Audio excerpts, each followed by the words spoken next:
नमस्कार दोस्तों, स्वागत है आपका लेट्स लर्न यूट्यूब चैनल के आपके अपने इस प्लेटफॉर्म पर।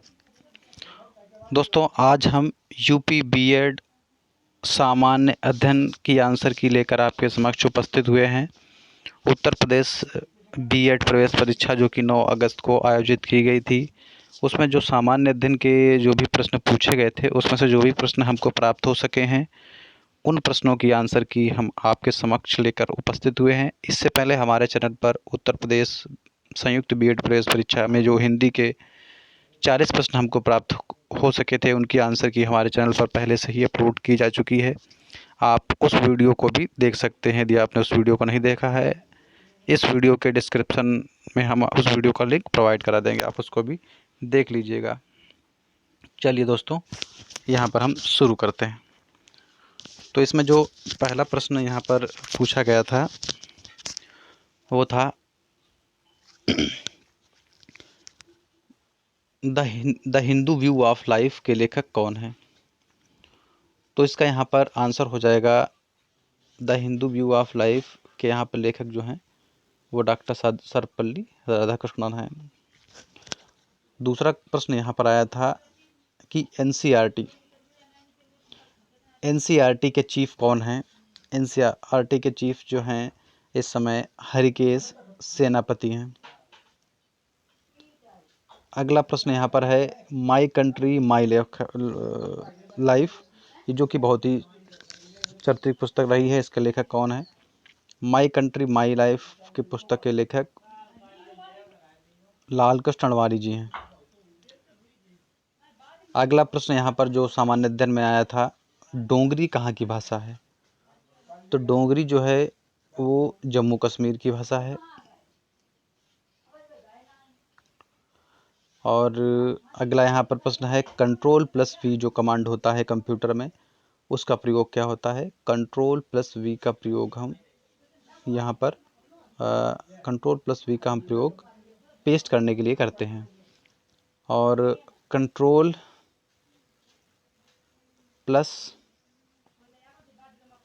का प्रयोग इसी प्रकार प्रिंट करने के लिए किया जाता है। अगला यहाँ पर प्रश्न है कि मनुष्य की सबसे बड़ी ग्रंथि कौन सी है। तो जो मनुष्य की सबसे बड़ी जो ग्रंथि होती है वो यहाँ पर लीवर हो जाएगी। यकृत अर्थात लीवर मनुष्य की सबसे बड़ी ग्रंथि होती है। अगला प्रश्न यहाँ पर पूछा गया था कि 1918 में गांधी जी ने कौन सा आंदोलन शुरू किया था। तो इसका सही आंसर हो जाएगा कि 1918 में गांधी जी ने चंपारण नाम का आंदोलन शुरू किया था।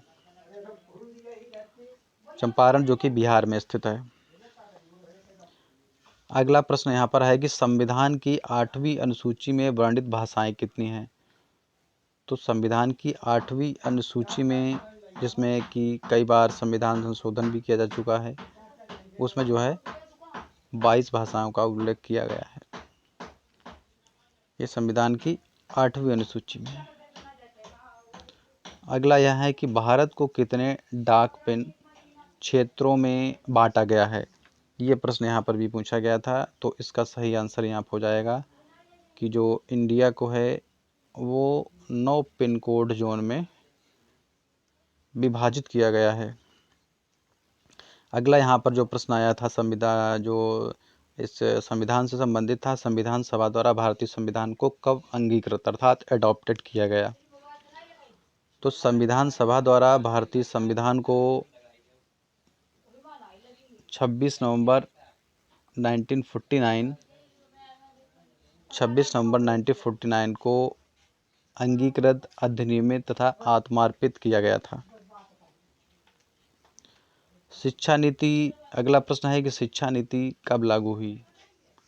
तो जो शिक्षा नीति है उसको 1986 में लागू किया गया था। पहली बार शिक्षा नीति जो है वो 1968 में आई थी, तब लागू हुआ था। उसके बाद में शिक्षा नीति को 1986 में लागू किया गया था। इसके बाद 1986 वाली जो शिक्षा नीति थी उसमें 19 और 92 में एक अमेंडमेंट किया गया था। और इसके बाद में जो नई शिक्षा नीति अभी आई है वो 2019 आई है, जो कि के कस्तूरी रंजन की अध्यक्षता में समिति बनी थी, उसकी जो है भी ड्राफ्ट पेश किया गया है। तो यहाँ पर अगला प्रश्न आया था कि प्रधानमंत्री मोदी जब पहली बार प्रधानमंत्री बने थे तो मोदी ने प्रथम बार प्रधानमंत्री पद की शपथ कब ली थी, ये प्रश्न यहाँ पर भी आया था। तो प्रधानमंत्री मोदी ने प्रथम बार जो प्रधानमंत्री पद की शपथ ली थी वो उन्होंने 26 मई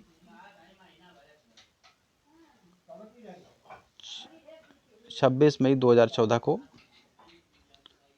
शपथ ली थी। तो इसका सही आंसर हो जाएगा 26 मई 2014।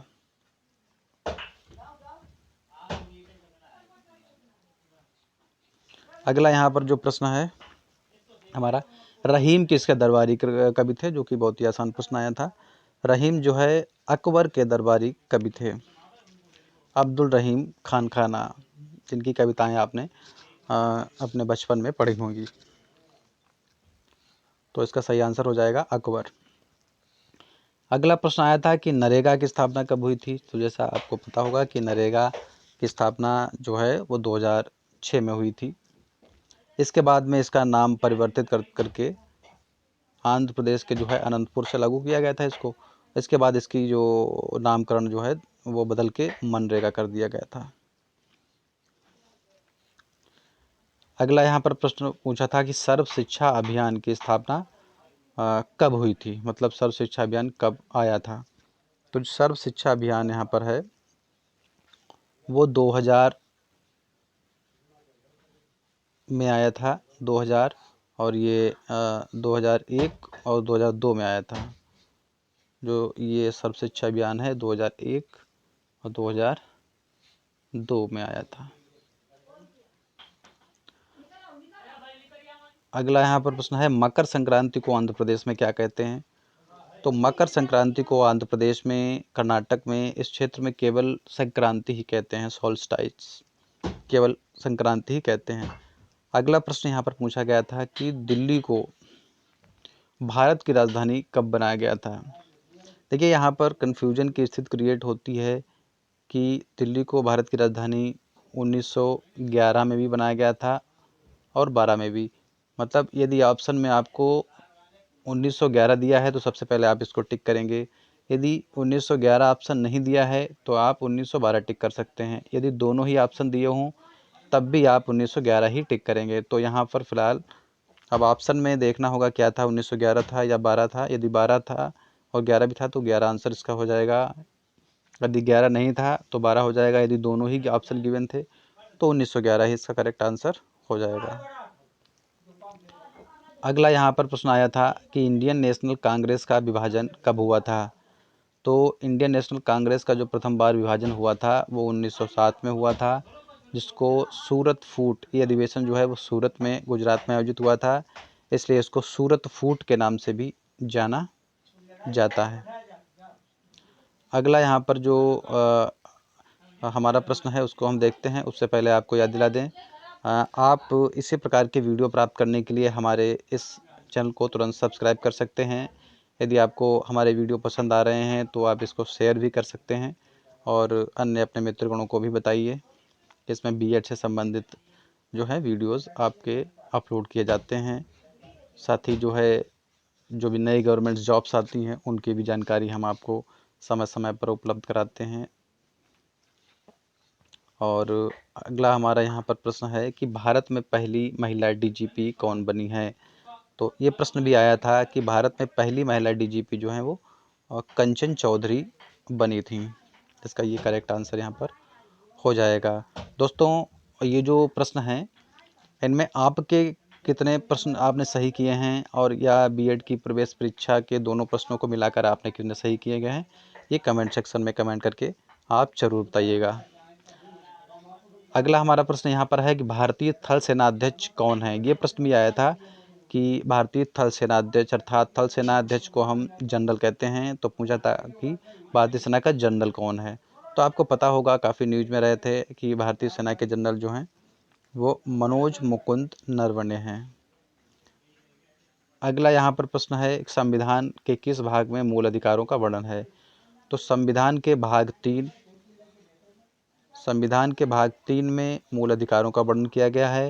यदि आर्टिकल की बात करें तो 12 से लेकर के 35 में दिया गया है मूल अधिकारों के बारे में।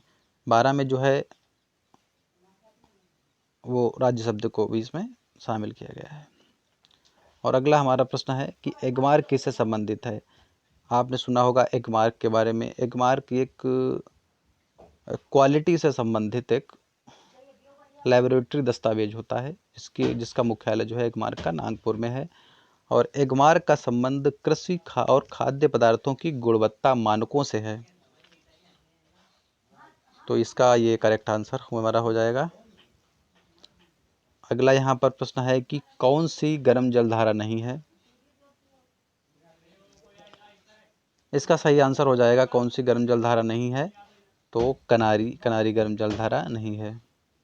अगला प्रश्न आया था यहाँ पर देवधर ट्रॉफी किससे संबंधित है। तो ये क्रिकेट, जो भी हमारे फ्रेंड्स क्रिकेट देखते हैं उनको इसका आंसर, करेक्ट आंसर तो पता ही होगा कि देवधर ट्रॉफी का संबंध जो है वो क्रिकेट से है।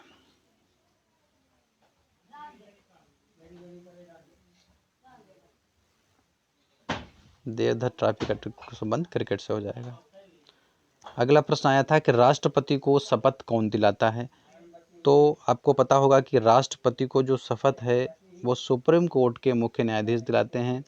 यदि सुप्रीम कोर्ट के मुख्य न्यायाधीश किसी कारणवश उपलब्ध नहीं हैं या आने में असमर्थ हैं तो सुप्रीम कोर्ट के किसी भी वरिष्ठतम न्यायाधीश को राष्ट्रपति को शपथ दिलाने हेतु भेजा जा सकता है। अगला प्रश्न आया था कि प्रथम शिक्षा मंत्री, भारत के प्रथम शिक्षा मंत्री कौन थे। तो भारत के जो प्रथम शिक्षा मंत्री थे वो मौलाना अबुल कलाम आज़ाद जी थे। और अगला यहाँ पर प्रश्न है कि ऑस्ट्रेलियन ओपन 2020 किसने जीता था। ये जो है अमेरिका ने जीता था। प्रथम महिला स्पीकर कौन बनी थी। जो कांग्रेस की गवर्नमेंट थी उस दौरान इनको बनाया गया था। कांग्रेस गवर्नमेंट ने बिहार के रहने वाली मीरा कुमारी को, बल्कि इनको मीरा कुमार ही कहा जाता है, मीरा कुमार को पहली महिला स्पीकर होने का जो है वो गौरव प्राप्त है। और इनके बाद जो है सुमित्रा महाजन को बनाया गया था स्पीकर, वो भी महिला ही थी। और इस समय जो है ओम बिरला जो है इस समय लोकसभा के स्पीकर हैं। अगला हमारा प्रश्न है कि मिर्ची अवार्ड किससे मिला है। मिर्ची अवार्ड जो है वो सिनेमा से संबंधित क्षेत्र में दिया जाता है। तो मिर्ची अवार्ड जो है वो कलंक नाम की मूवी को प्रोवाइड किया गया है। ऑस्ट्रेलियन ओपन 2020 किसने जीता, मतलब किस व्यक्ति ने जीता। ऑस्ट्रेलियन ओपन जो है वो नोवाक जोकोविच ने जीता है। Australian open. यहाँ पर हमारा अगला प्रश्न है कि EWS में कितने प्रतिशत रिजर्वेशन का प्रावधान है या मिलता है। तो EWS में जो है वो 10% रिजर्वेशन प्रोवाइड किया जाता है। तो ये यहाँ पर 31 क्वेश्चन ही हमको आप दोस्तों के द्वारा जो प्रश्न भेजे गए थे उनसे के माध्यम से अलग अलग स्टूडेंट्स ने हमारे पास प्रश्न भेजे थे। तो उनमें से हमको अभी तक सामान्य अध्ययन से के प्रश्नों में से 31 प्रश्न ही प्राप्त हो सके हैं और उनके आंसर हमने आपको प्रोवाइड कराए। आप लोग बताइएगा कि आपके कितने सही हुए हैं इसमें। और यदि हमारा आपको वीडियो पसंद आया हो तो आप इस वीडियो को लाइक अवश्य कर सकते हैं, चैनल को सब्सक्राइब कीजिएगा और अधिक से अधिक शेयर कीजिएगा। धन्यवाद।